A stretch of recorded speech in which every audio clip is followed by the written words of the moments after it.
10, 9, 8, 7, 6, 5, 4, 3, 2, 1, 0.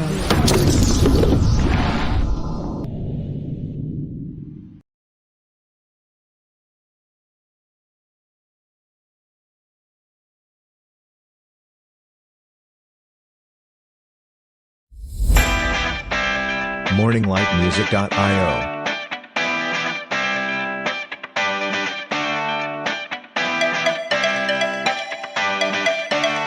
morninglightmusic.io Assalamualaikum warahmatullahi wabarakatuh. Kami CGP Angkatan 6 dari Kabupaten Bengkulu Tengah. Saya Rojison dari SMA Negeri 6 Bengkulu Tengah. Saya Ade Khairia dari SMA 6 Bengkulu Tengah. Saya Adi Kurnia dari SDN Negeri 15 Bengkulu Tengah. Saya Novi Fitrianti dari SMA Negeri 1 Bengkulu Tengah. Saya Desi Pinanda dari SDN 68 Bengkulu Tengah. Saya Seli Mertiana dari SMP Negeri 11 Bengkulu Tengah. Mari bersama kita Tergerak, bergerak, menggerakkan. morninglightmusic.io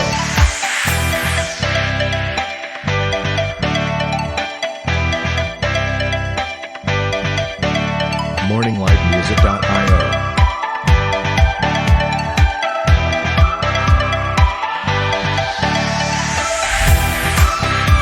Assalamualaikum warahmatullahi wabarakatuh. Waalaikumsalam warahmatullahi wabarakatuh. Terima kasih Bu Desi sama Bu Ade atas kesempatannya. Hari ini kita akan melakukan proses sesi demonstrasi kontekstual, praktek coaching. Ya. Nah, jadi sebelum melaksanakan praktek coaching, jadi kita ada pra-supervisi, kemudian nanti ada fase observasi, kemudian nanti yang terakhir pasca percakapan. Di awal pra-supervisi ini, yang pertama yang ingin saya sampaikan adalah rubrik penilaian. Jadi rubrik penilaian ini yang akan dinilai itu ada 3, bagaimana kemitraan, proses kreatif, dan memaksimalkan potensi dari coach terhadap coachee. Nah, itu rubrik penilaian. Kemudian yang kedua, mungkin yang ingin saya tanyakan kepada coach ini, Bu Desi, yaitu kompetensi apa yang ingin dikembangkan nanti di dalam proses coaching ini, Bu Desi?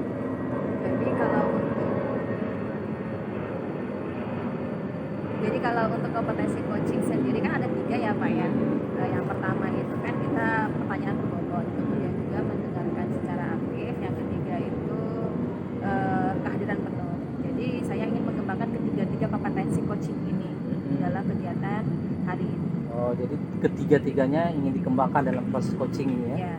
Kemudian selanjutnya nih Bu Desi, dari ketiganya itu bagian kompetensi mana yang secara spesifik ingin diobservasi lebih mendalam nanti? Sebenarnya kalau ingin diobservasi secara mendalam, pengennya tiga-tiganya diobservasi ya Pak ya. Tapi kalau ditanya secara spesifik, berarti saya mungkin lebih memilih kepada pertanyaan berbobot saja. Jadi pengen Bapak nanti mungkin tolong saya untuk mengobservasi pertanyaan-pertanyaan saya kira-kira sudah berbobot apa belum, sudah memberikan pertanyaan terbuka apa tidak, seperti itu nanti Pak ya. Oke. Jadi lebih kepada ke pertanyaan berbobot Bu Desi ya. Kemudian selanjutnya nih kepada Bu Desi selaku coach, indikator ketercapaian atau tujuan pengembangan yang diinginkan ya. Oke, dari kegiatan ini nanti mungkin indikatornya, karena saya tadi pengen mengembangkan spesifiknya itu lebih ke pertanyaan berbobot. Artinya nanti indikatornya apakah nanti saya bisa menggali informasi dari coach saya itu secara maksimal atau tidak. Kemudian apakah nanti pertanyaan saya berikan itu pertanyaan yang terbuka gitu. Ya, seperti itu. Dan juga yang terakhir, apakah nanti percakapan itu nanti mengikuti alur cerita atau tidak. Gitu. Oke. Jadi dari penjelasan Bu Desi saya sudah menangkap alur dari coaching ini nanti. Nah, kemudian selanjutnya saya persilakan kepada Bu Desi untuk melakukan proses coaching dengan Bu Ade, di mana Bu Desi sebagai coach dan Bu Ade sebagai coachee.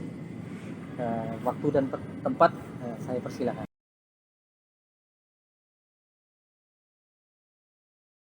Assalamualaikum Bu Ade. Waalaikumsalam Bu Desi. Apa kabarnya?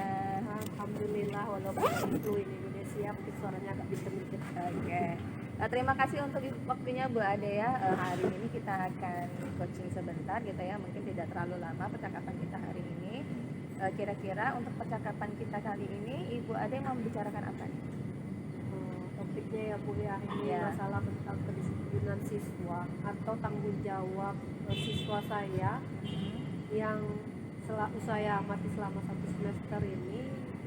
Kayaknya ada dari beberapa siswa dalam satu kelas itu kurang tanggung jawabnya untuk atau kurang keinginannya itu untuk mengumpulkan tugas-tugas. Sampai Oke. ya semester. Berarti tanggung jawab berhubungan dengan tugas-tugas mereka selama 1 semester kemarin Iya. gitu ya.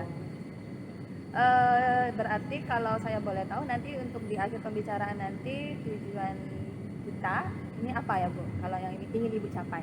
Ya, ini kita pembicaraan kita ini merefleksi selama 1 semester ini ya Bu, Ya. semester ganjil. Harapan saya nanti setelah saya bicarakan dengan Ibu ada mendapat ide gagasan yang nanti bisa saya terapkan untuk perbaikan di semester genap nanti gitu. Oke. Untuk menghadapi siswa ini lagi. Oke, berarti Ibu maunya ini pembicaraan ini adalah bentuk refleksi ya Bu ya? Iya, Refleksi untuk mencari solusi kira-kira nanti semester depan menghadapi anak-anak seperti apa Ya. agar mendapatkan solusi tentang tanggung jawab tadi. iya betul. Oke. Kalau boleh tahu nih Bu, ada tanggung jawab seperti apa sih yang Ibu ada maksudkan di sini gitu? Ya gini ya Bu ya, kan kalau kita selama 1 semester ini kan tentu setiap pembelajaran, setiap kita satu kali itu kan ada tugas, baik tugas berupa kompetensi pengetahuan ataupun keterampilan. Jadi ada beberapa macam tugas kan. Jadi setelah beberapa tugas yang kita berikan kepada siswa, itu setiap kita berikan kan kita tagih. Kemudian ada beberapa siswa ada yang nggak mengumpulkan. Oke, besok kita tagih lagi. Setiap pertemuan kita ingatkan. Kemudian udah berapa kali nanti kita panggil. Kemudian kita kasih bimbingan terhadap anak ini kan, gimana ini tugasnya, ada keinginan nggak mau bikinnya, ada. Sampai-sampai sudah bikin surat perjanjian gitu kan. Oh. Kalaupun masalah nilai dia kurang, kita kasih bimbingan secara individu, panggil. Sampai-sampai anak ini juga sudah bikin surat pernyataan loh Bu. Nggak berjanji nanti kalau nilainya tugas-tugas tidak diselesaikan, maka saya berjanji nanti akhir semester nilainya diberi di bawah KKM. Oke. Udah sampai segini gitu kan Bu. Ternyata ini udah terakhir semester, udah ujian semester, kita sering dia ngulur waktu. Nah kemudian sudah akhir semester pun juga ditagih, malahan nggak datang sama sekali, Hilang anaknya. hilang anaknya itu. Ada beberapa orang gitu. Gitu. Ya, dengan padahal juga sudah saya komunikasikan dengan wali kelasnya, dan wali kelasnya pun juga aktif untuk ya. meminta anak ini memperbaiki nilainya, menyuruh lagi untuk melengkapi, tapi kayaknya anak ini memang itu tadi Bu, kurang tanggung Kurang jawabnya. tanggung Iya, jawab. itu. Kalau menurut Ibu Ade, kalau kondisi sekarang ini level anak-anak untuk tanggung jawab mengumpulkan tugas itu di level berapa sih kira-kira? Kalau Khusus sekarang? untuk anak yang spesial ini ya Bu ya. Kalau yang secara klasikal sih udah bagus. Oh gitu. Sekarang kan yang kita bicarakan untuk anak yang spesial Oh, ini ya. spesial tertentu Nah, berarti ya, ya. tertentu. Ada beberapa orang itu tuh yang spesial ini memang angka skala 0 sampai 10 Ya, mungkin anak di 5 lah. di 5 ya. Di angkanya. 5 ya. Jadi kalau untuk ke KKM itu 7 masih jauh Bu Desi. Iya. Jadi kalau nanti kalau sudah selesai pembicaraan ini mau di level berapa nih Bu? Maunya sudah kan perbaikan gitu ya. Jadi kira-kira tingkat tanggung jawab anak kira-kira Ibu maunya di level berapa? Andai kan KKM itu 7 Bu, 7 aja saya udah bersyukur. Tadi Bu Ade bilang kan maunya sampai level 7 ya. Oke. Ya. Kalau boleh tahu ini lagi Bu Ade, apa namanya itu situasi ideal seperti apa sih yang Ibu Ade harapkan tentang tanggung jawab anak ini? Oke Bu. Ya di awal semester kan dulu kita sudah bikin kesepakatan, sudah bikin MOU sih sama anak-anak sama satu kelas itu gimana ke depannya ini. Ya. Nah, harapannya kalau misalkan ada nilainya yang belum selesai, tugas yang belum selesai, belum masuk KD yang berikutnya, berarti KD yang ini harusnya diselesaikan dulu. harapan saya tuh idealnya ya kayak gini, selesai satu KD, akhir KD anak-anak itu sudah mengumpulkan tugas-tugasnya. Dan kalaupun ada anak-anak itu yang terlewatkan, ada yang terlupa gitu kan, saya sudah sering setiap pertemuan saya omong, saya sebutkan namanya ini, yang ini, tolong tugasnya belum, nanti iya bu. Nah, idealnya anak itu ngikuti lah sesuai dengan aturan atau kesepakatan yang udah kita bikin. Kalaupun ada masalah gitu kan, ayo temui saya. Kalau memang ada perlu diomongkan secara pribadi di kelas nggak bisa, saya juga menyediakan waktu di kantor misalkan atau di lab misalkan. Harapan saya seperti itu, anak itu proaktif gitu. Walaupun nanti atau tugasnya itu tak sesuai dengan yang seharusnya, yang penting ada keinginan anak itu dulu mau menemui saya, ada tanggung jawabnya untuk mengerjakannya, walaupun tugas itu benar atau tidak, itu Bu. Oke. Kalau saya dengar tadi sebenarnya Ibu Adi sudah melakukan beberapa ini ya, apa namanya itu, kayak pencegahan lah gitu ya kepada anak-anak Iya, ya gitu betul. ya, ada beberapa tadi ya. Kira-kira itu yang membuat anak tetap melakukan apa namanya itu tidak tetap bertanggung jawab itu apa sih Bu kira-kira? Mas itulah saya bingungnya ini Bu. Oke. Apalagi yang anak yang spesial ini sudah dipanggil malah menghilang. Menghilang ya? Iya, jadi itulah kewalahan saya sampai di situ, sampai akhir semester malahan anak itu nggak ada menemui saya. Oke. Padahal nanti semester genap kita akan Ketemu lagi gitu ya. Nah, itu Bu. Jadi kalau boleh tahu nih Bu, rencana Ibu Ade ke depannya bagaimana untuk mengatasi tadi yang anak-anak yang menghilang tadi itu kan, itu bagaimana tuh kira-kira? Iya, karena ini udah penghujung semester Bu, dengan berat hati sebetulnya ya. Iya. Akhirnya nilai juga harus disetorkan. Iya. Maka saya memang memberi anak itu nilainya di bawah KKM Untuk yang ini ya. untuk yang ini. Nah, ke depannya ini tujuannya untuk pembelajaran bagi mereka. Nah, ke depannya nanti awal semester saya akan manggil anak itu. Nah, akan saya pertanyakan bagaimana caranya untuk memperbaiki nilai ini. Oke. Karena kalau untuk naik kelas, ini kan kalau semester gelap ngomongannya udah naik kelas kan. Nah, kamu harus mencapai nilai lebih Ya. agar rata-ratanya itu sesuai dengan KKM.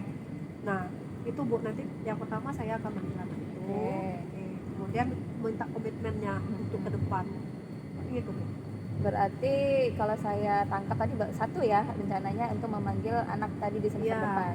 Ada lagi yang lain mungkin Bu, rencana Ibu ke depan seperti apa? Ya setelah memanggil itu kan kita bikin kesepakatan lagi ya Bu Oke, ya. Kesepakatan MOU awal ya. khusus untuk yang spesial ini. Dan saya juga minta kepada anak itu mungkin bagaimana ke depannya mau memperbaiki. Kita minta tanggung jawabnya ya, kalau bisa kembali menyelesaikan tugas-tugasnya semester ganjil. Oke, begitu. Berarti kalau kita mungkin sudah sampai di akhir kesimpulan Bu ya, di akhir sesi ini kalau kita tarik kesimpulan tadi ada beberapa rencana aksi yang Ibu lakukan kan. Bisa Ibu ulangi lagi apa tadi Bu rencana aksi yang akan Ibu lakukan Ibu Ya, Ade? yang pertama untuk semester nanti ya Bu Ah, ya. semester Ya, depan, yang pertama saya akan memanggil anak tersebut yang Oke. membicarakan masalah nilainya yang di bawah KKN, kemudian meminta mereka untuk bikin kesepakatan memperbaikinya gitu, dan nanti saya akan menagih. Oke. Kira-kira ada butuh orang lain yang untuk mengingatkan Ibu ada nggak? Atau mungkin Ibu punya tips yang lain biar Ibu ingat, oh ini rencanaku di semester depan gitu? Oh iya Bu, saya butuh nanti berkolaborasi dengan wali kelas. Oke, dengan wali kelas berarti ya. Wali kelas untuk kembali mengingatkan, dan wali kelas juga akan memberikan nasihat juga ke mereka terkait nanti untuk kenaikan kelas mereka kan. Iya. Oke.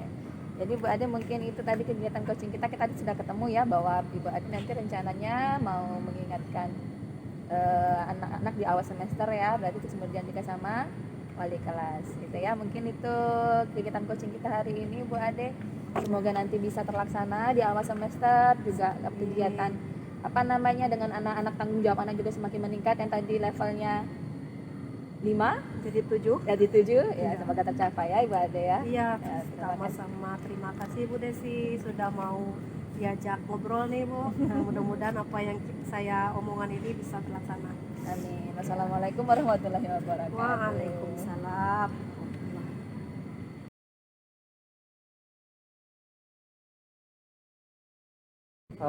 Baiklah Bu Desi dan Bu Ade telah melakukan proses coachingnya. Ya. Selanjutnya kita masuk ke tahap ketiga, itu pasca percakapan. Jadi dari proses coaching tadi, mungkin ini saya ingin bertanya kepada Bu Desi selaku coach ini, kira-kira apa yang sudah dilakukan saat melakukan coaching tadi yang menjadi indikator ketercapaian pengembangan yang Bu Desi inginkan? Tadi ketika proses coaching kan saya kan pengen mengembangkan, saya tadi menyatakan bahwa indikator ketercapaian saya itu adalah di pertanyaan berbobot ya Pak ya. Jadi saya itu bisa memberikan pertanyaan terbuka seperti itu kan. Nah kalau saya mengevaluasi diri saya sendiri, tadi saya sudah mencoba memberikan pertanyaan-pertanyaan terbuka. Jadi saya tidak memberikan pertanyaan yang pertanyaannya ujung-ujungnya iya tidak gitu kan, tapi lebih banyak mengeksplorasi, menggali informasi dari coaching. Kalau menurut saya sih sudah saya lakukan hal seperti itu. Okay. Jadi dari hasil penilaian diri sendiri nih, Ya, Bu Desi selagi coach sudah memenuhi indikator tersebut ya. Ya, Selanjutnya saya akan sebagai observer ya. akan mencoba menjelaskan hasil observasi saya. Jadi dari pengamatan saya proses coaching kita saat ini sudah sesuai alur Tirta Bu. Jadi saya lihat tadi sudah ada tujuannya, kemudian sudah ada identifikasi masalahnya, kemudian ada rencana aksinya tadi, kemudian terakhir tadi tanggung jawabnya itu ditutup dengan kira-kira di poin dinilai berapa akan terjadi peningkatan dari 5 menjadi 37. Kemudian dari segi prinsip coaching. Jadi dari prinsip coaching ini menurut saya sudah sangat baik sekali, di mana antara Bu Desi sebagai coach dengan Bu Ade sebagai coachee sudah memiliki ikatan kemitraan, jadi sudah akrab. Jadi seolah-olah bukan lagi seorang seperti jadi sudah kemitraan. Jadi berteman ya, Pak? sudah seperti teman, ngobrol teman curhat, ngobrol akrab tanpa ada sebuah rasa keterbatasan. Kemudian prosesnya sudah kreatif, kemudian dari pertanyaan-pertanyaan Bu Desi tadi sudah menurut saya sudah memaksimalkan potensi yang ingin digali dari seorang coachee. Selanjutnya ini Bu Desi, kompetensi apa lagi yang ingin dikembangkan dari coaching menurut Bu Desi, dari penilaian Bu Desi tadi? Sebenarnya yang pengen saya kembangkan lagi itu mungkin mendengarkan aktif ya Pak ya, karena kadang-kadang kita ini kan karena belum terbiasa, jadi bawaannya itu pikirannya masih kemana-mana gitu kan. Nah, jadi pengennya benar-benar mendengarkannya itu dengan hati gitu, dengan rasa tadi Pak. Mungkin itu yang nanti akan saya kembangkan lagi ke depannya selain tadi pertanyaan berbobot. Oke, jadi lebih ke morninglightmusic.io. Kabarnya baik, alhamdulillah baik. Alhamdulillah ya. Jadi hari ini kita akan melakukan obrolan nih. Ya. Kira-kira apa nih yang akan kita obrolkan ini? Ngobrolin apa dah Pak? Sebenarnya masalah banyak nih Pak. Cuma mungkin yang sangat mengganjal di hati saya itu permasalahan. Saya kan ngajar anak kelas 1 SD nih Pak. Jadi di kelas saya itu sebenarnya kelas 1 SD memang kita prosesnya mengajar membaca gitu ya. Nah, mengenalkan huruf lah kayak gitu kan. Nah, jadi sebenarnya kalau untuk membaca kan banyak juga anak saya yang belum pandai membaca dengan lancar. Cuma ada satu anak ini, anak laki-laki, dia ini hari ini saya ajarkan huruf A, besoknya lagi lupa lagi gitu kan. Kemudian ngajarkan huruf B gitu kan. Nah, lupa lagi kayak gitu terus ya gitu kan. Nah, saya pengen ya ini permasalahan saya yang ini nih. Anak lanang ini mau diapain gitu kan. Oh gitu. Jadi bagaimana jadi obrolan kita hari ini itu membicarakan kasus seorang anak yang kemampuannya untuk mengingat huruf itu sedikit lemah gitu ya, dalam tanda kutip lemah gitu. Nah selanjutnya Bu Desi ini mungkin Bu Desi bisa ceritakan nih mungkin dari segi background anak ini, kemudian seperti apa kemampuannya membaca di sehari-hari. Jadi sebenarnya kalau saya juga penasaran nih Pak ya di awal-awal tuh kan, kok anak ini nih yang lain lumayan gitu mengingat hurufnya kan. Nah sedangkan kok anak ini kok bisa betul gitu mengingat hurufnya. Jadi saya ini bertanya, emang ternyata anak ini pertama dia emang tidak pernah mengenyam bangku TK. Jadi dia belum pernah sekolah, jadi memang pengalaman pertamanya itu emang di SD ini. Kemudian juga teman-temannya kemarin kejadiannya, teman-temannya udah masuk di hari pertama, dia ini terlambat. Oh, gitu. Ya, anak saya awalnya 25, tiba-tiba tambah satu yang ini anak ini yang datang terlambat ini gitu kan. Entahkah apa emang kemarin, saya lupa kemarin alasan ibunya kenapa, karena emang lupa tanggal PPDB atau apa saya nggak tahu. Kemudian yang ketiga, kalau nggak salah saya juga pernah bertemu dengan orang tuanya kan, karena penasaran. Memang dari ini anak ini termasuk anak yang apa sih bahasa itu tentang kelahirannya itu agak jauh dari saudaranya yang di atas dia gitu kan. Jadi usia ibunya juga sudah, kalau dibilang busuk itu belum gitu, nah tapi memang sudah terlalu agak lumayan berumur untuk mempunyai anak kelas 1 SD seperti itu saya lihat sih. Mungkin itu sebenarnya kondisinya. Terus ini dari cerita Bu Desi, kira-kira harapan atau keinginan seperti apa yang Bu Desi harapkan untuk mendidik anak tersebut agar belajar Kalau membaca? harapan ya, kalau harapannya jelas saya pengennya anak ini bisa paling tidak untuk pertama itu mengenal huruf. Nah, kalau untuk belajar membaca mungkin nanti dulu gitu ya. Kalau untuk tahap sekarang sih pengennya anak ini tahu huruf dulu aja gitu. Nah, jadi kalaupun mau dibolak-balik kan, dia tetap tahu, misalnya mundur dari A Z ke A gitu, nah kan dia tetap tahu hurufnya gitu. Nah, itu sih pengennya.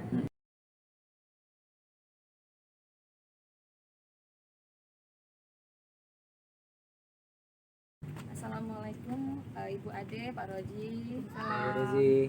Ya, siang ini menjelang sore kita akan melakukan seksi praktek demonstrasi konseptual ya, mengenai praktek coaching. Jadi nanti Ibu Ade di sini berperan sebagai coach, kemudian Pak Roji sebagai Coaching. dan saya sendiri ini sebagai observer. Nanti sebelum kegiatan saya sedikit menjelaskan tentang prinsip coaching ya yang akan kita lakukan. Jadi ada 3 prinsipnya. Yang pertama kemitraan, kemudian juga proses kreatif, dan juga kita ingin memaksimalkan potensi. Nanti hal-hal itu yang akan diamati selama observasi ini. Ya, untuk coach sendiri saya ingin menanyakan kira-kira kompetensi coaching apa saja sih yang ingin dikembangkan? Iya, saya inginnya ada 3 kompetensi ya Bu ya. Yang pertama itu mendengarkan secara aktif, kemudian hadir penuh, kemudian memberikan pertanyaan berbobot. Itu 3 kompetensi yang saya inginkan dalam proses coaching ini. Oke, berarti ada 3 kompetensi yang ingin dikembangkan dalam coaching ini. Iya. Dari 3 kompetensi itu yang mana sih yang pengen Ibu diobservasi secara spesifik? Nah, Mungkin mendengarkan dengan aktif kali ya Bu Oke, ya. mendengarkan dengan aktif ya. Nanti selama proses coaching, nanti saya akan mencatat dan juga mengamati proses coachingnya, terutama di bagian mendengarkan dengan aktif. Oke, untuk ininya sendiri, untuk indikator ketercapaiannya itu seperti apa? Ya, saya berharapnya pada proses coaching ini indikatornya sesuai dengan alur tirta Bu ya. Oke. Jadi ada tujuan yang akan diutarakan nanti, kemudian bagaimana mengidentifikasi dari topik tersebut, kemudian apa aja nanti rencana aksinya, dan terakhir nanti ada tanggung jawab. Jadi ada alur tirtanya. Berarti alur tirtanya terlaksana dengan baik dan runut Iya, gitu ya. benar. Oke, itu nanti yang akan menjadi indikator kegiatan kita kali ini. Baik, mungkin Ibu Ade dan Pak Roji tadi itu sudah ada observasinya, supervisinya, jadi nanti silakan melakukan langsung ya praktek coachingnya. Untuk waktu, tempat saya persilakan kepada Bu Ade dan Pak Roji. Kita sudah sampai di akhir ini ya, akhir kegiatan kita hari ini ya. Jadi kalau saya tadi melihat gitu ya, ini sudah terlaksana, ada coachnya sudah bertanya, coachnya juga sudah mengungkapkan dan menemukan solusi. Jadi kalau saya boleh tahu nih Ibu Ade ya sebagai coach tadi, dari kegiatan tadi kira-kira Ibu bagaimana indikator pencapaian tadi di awal sudah Ibu rencanakan, itu kira-kira bagaimana sama pelaksanaannya? Oke, dari kompetensinya ya Bu. Kalau untuk kompetensinya sih saya udah berusaha menjadi pendengar yang aktif Aktif ya? ya. Cuman yang mau kayak saya kembangkan lagi itu pertanyaan berbobot. Mungkin saya akan lebih menggali lagi dan lebih perbanyak lagi pertanyaan-pertanyaan kepada coaching. Itu itu yang mau saya kembangkan. Sedangkan indikator pencapaiannya, saya rasa ya Bu ya, saya sudah dapat memberikan tahapan-tahapan dari alur Tirta, mulai dari tujuan dari kemudian identifikasi masalah juga saya sudah tanyakan dengan Pak Rujid, dan Pak Rujid sudah juga menjelaskannya. Rencananya juga ada gagasan-gagasan tadi yang akan dilaksanakan semester depan dan ada tanggung jawab. Nah, nanti semoga kita bisa menagih tanggung jawab tersebut pada Kalau saya sendiri gitu ya, kalau hasil pengamatan saya tadi kan itu menurut Bu Ade ya, kalau pengamatan saya tidak jauh berbeda dari hasil rasa-rasa Ibu Ade tadi gitu. Jadi kalau saya lihat memang untuk alur Tirta itu sudah terpenuhi semua ya Bu Ade ya. Kemudian juga kalau untuk mendengarkan aktif tadi kan Ibu pengennya kompetensinya dikembangkan. Saya juga sudah mendengar dan melihat, kemudian mencatatnya. Ibu Ade memang tiap Pak Roji ngomong apa, Ibu Ade mengambil kata kuncinya. Berarti itu ciri-ciri untuk mendengarkan aktif. Nah, itu sudah tercapai oleh Ibu Ade. Itu untuk pengamatan saya sebagai observer. Jadi kalau mungkin boleh diulangi lagi Bu Ade ya, kompetensi yang pengen dikembangkan tadi apa? Yang tadi kan sudah yang tadi mendengarkan, apa lagi nih yang pengen dikembangkan lagi ke depannya? ya, selain mencari pertanyaan berbobot, atau boleh diulangi lagi yang mana tadi yang pengen? Tadi kan sudah untuk mendengar aktif Benar. itu ya. Iya. Kira kedepannya lagi apa lagi nih yang pengen ada dikembangkan? hadir secara penuh, Oke, itu ya mau ya, dikembangkan lagi. dan pertanyaan yang berbobot lagi. Ya. Semoga nanti untuk latihan-latihan ke depannya dan praktek-praktek nyatanya gitu ya, itu benar-benar terkembangkan lagi gitu. Oke, Insya Allah. Amin. Untuk mengakhiri kegiatan coaching kita kali ini, kita lafazkan hamdalah. Alhamdulillahirabbil alamin. Selesai. Capoha. Cam. morninglightmusic.io